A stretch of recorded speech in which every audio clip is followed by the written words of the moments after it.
네, 안녕하세요. 여러분들 반갑습니다. 대기업의 권혁철입니다. 여러분들은 이 넥슨 게임즈가 과연 메이플 큐브 조작 사태에 자유로울 거라고 생각하시나요? 저는 아니라고 생각합니다. 분명히 이번 메이플 큐브 조작 사태, 이 넥슨 게임즈도 영향이 갈 수밖에 없죠. 이 넥슨 게임즈도 이 메이플과 같이 확률 조작했었던 사실 아시나요? 오래전부터 이 넥슨 그룹 자체가 유저를 기만하고 이 돈만 밝혔습니다. 그래서 여러분들도 아시다시피 넥슨을 이 돈슨이라고 부르지 않겠습니까? 이제는 정신 차려야 됩니다. 그래서 오늘은 이 메이플 사태와 이 넥슨 게임즈가 과거에 행했던 조작 사태에 대해서 말씀을 드리려고 합니다. 그리고 여러분들께서도 이 넥슨 게임즈에 대해서 이것 하나만큼은 좀 궁금하다라고 하신다면 댓글 꼭 남겨주세요. 다음 영상에서 말씀드려보도록 하겠습니다. 그럼 본론으로 바로 들어가 보도록 하죠. 자, 아시다시피 작년과 그리고 올해 이 메이플 큐브 확률 조작 사태 상당한 이슈였습니다. 이번에 이 큐브 확률 조작 사태에 대한 이 집단 분쟁 조정 결과가 나왔는데요. 이용자 80만 명에게 총 219억, 1인당 최대 1070만 원을 보상을 해 주겠다라고 한답니다. 그러니까 예전에 이 공정거래위원회에게 과징금 116억 원을 철퇴를 맞고 나서 이 보상안이 나왔는데요. 저는 여기서 이 보상안이 참 넥슨답다라고 생각했습니다.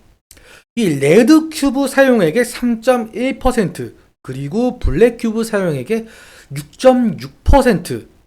아니, 이 보보보 옵션, 메이플 하신 분들은 다 아실 거예요. 이 보보보 옵션.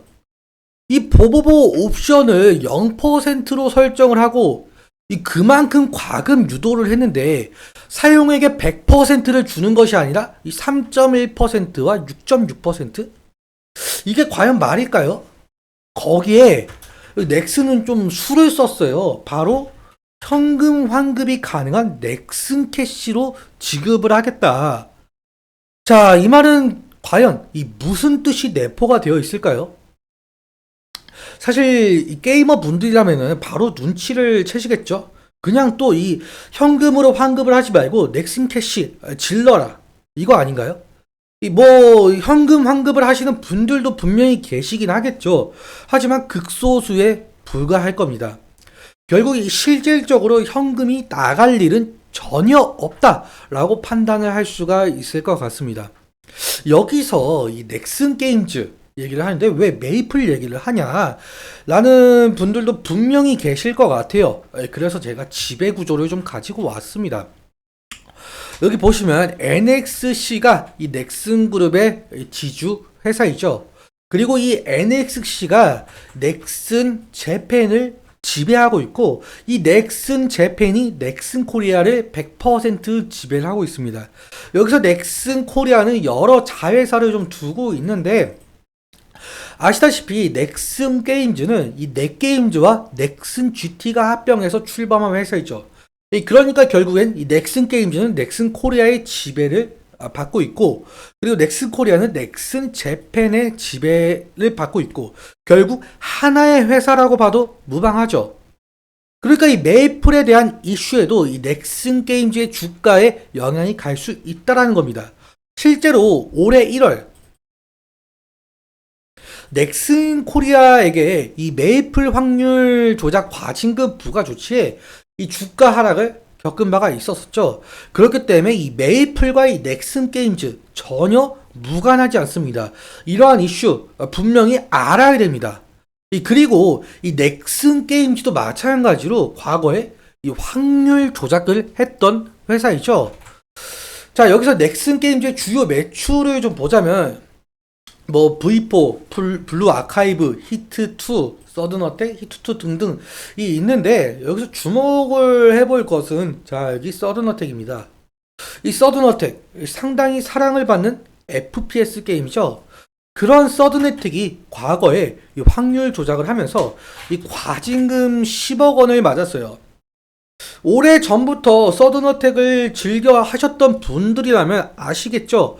이 연예인들 캐릭터를 판매를 하면서 이 퍼즐 조각을 모으게 되면 팬사인회 입장권을 주는 것이요.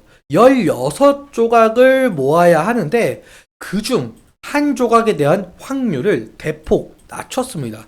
그러니까 조각별로 동일한 확률이 아니었던 거죠. 결국에 이 넥슨 그룹 게임 전부가 이 확률 조작을 하면서 이 돈을 버는 데에만 집중을 하면서 이 방만 경영을 했다라는 겁니다. 사실 이러한 부분들 이 게이머 입장에서는 정말 화가 나는 부분들이에요. 실제로 뭐 거상이나 뭐 리니지 같은 경우 이 트럭 시위까지 벌어졌었잖아요. 그래서 확률 문제에 대해서는 게이머들은 정말 민감하다는 거죠.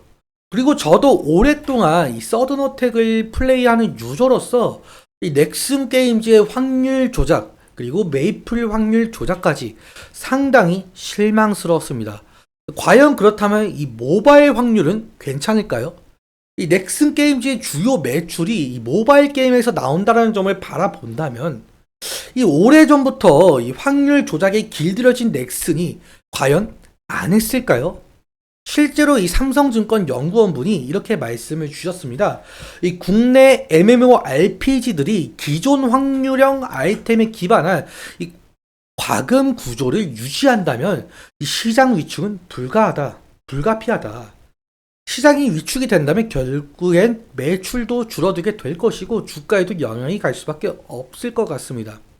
이 게이머의 입장으로 이 단순 도박성 게임이 아닌 정말로 이 스토리가 탄탄한 그런 재밌는 게임이 나왔으면 하는 바람입니다. 여기까지 오늘 말씀드리고 싶은 내용들 드렸고요. 그럼 기술적인 측면 잠깐 보도록 하겠습니다. 자, 오늘의 흐름도 마찬가지로 상당히 좋지 못한 흐름을 가지고 오고 있어요. 마이너스 3.04% 하락을 하고 있는 부분이죠. 아무래도 이 메이플과의 연계성 상당히 있는 것으로 보고 있습니다.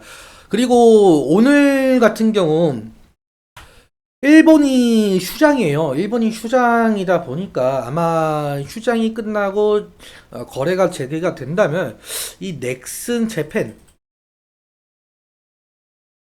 분명히 주가에 영향이 갈 것으로 보이고 있죠. 넥슨 재팬의 주가가 하락을 하게 된다면 이 자회사인 넥스 게임즈도 분명히 영향이 갈 수밖에 없다라는 점 인지해 주시면 좋을 것 같고요. 그리고 일단적으로 만약에 하락을 하게 된다면 여기 제가 이 지지 라인을 좀 표시를 해 두었는데 최근에 지지를 해줬던 구간에서 좀 지지가 나와 주어야 됩니다. 만약에 지지를 못 해주고 이탈할 시에는 여기 이 가격 레인지까지 올 수가 있다라는 점 인지해 주시면 좋을 것 같고, 만약에 이 구간들도 모두 이탈하게 된다라고 한다면 여기 52주 신저가에 해당하는 부분까지 하락할 가능성이 있겠죠. 그래서 이 구간까지 오게 된다면 리스크적인 관리는 해야 될 것으로 보이고 있고, 그리고 사실 넥슨 게임즈는 이 8월 달에 신작 기대감으로 상승을 한 바가 있었어요. 하지만 이 퍼스트 디센던트가 실망감 때문에 상당히 하락을 했습니다.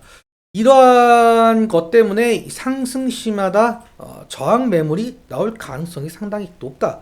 이렇게까지만 말씀을 드릴 수가 있을 것 같고, 제가 이렇게 선을 다 그어놨습니다. 이 선들이 전부 저항 구간일 가능성 염두에 두시면 좋을 것 같아요. 오늘 그럼 수급도 잠깐 살펴보도록 할 텐데, 지금 장이 끝났죠? 장이 끝났는데 지금 오늘 개인이 10만 주 정도 매수가 되었고, 그리고 외국인도 매수세, 하지만 기관에서 17만 주라는 매도세가 나왔다. 특히 연기금과 사모펀드에서 상당한 매물이 나온 것을 볼 수가 있겠는데, 아무래도 연기금이나 사모펀드 같은 경우 이슈에 상당히 민감할 수밖에 없는 부분이다 보니까 아마 매도가 나온 것으로 보이고 있어요. 아무튼 이 수급적인 측면에 대해서는 이렇게 생각을 해주시면 좋을 것 같습니다. 여기까지 오늘 이렇게 말씀을 드리도록 하고요. 오늘 말씀드렸던 내용들과 차트적인 부분들에 대해서는 제 개인적인 견해가 상당히 있다 보니까 여러분들의 주관적인 견해에 투자를 현명한 선택하셨으면 좋겠습니다. 오늘도 시간 주셔서 감사하고 지금까지 대의원 멘토 권혁철이었습니다. 감사합니다.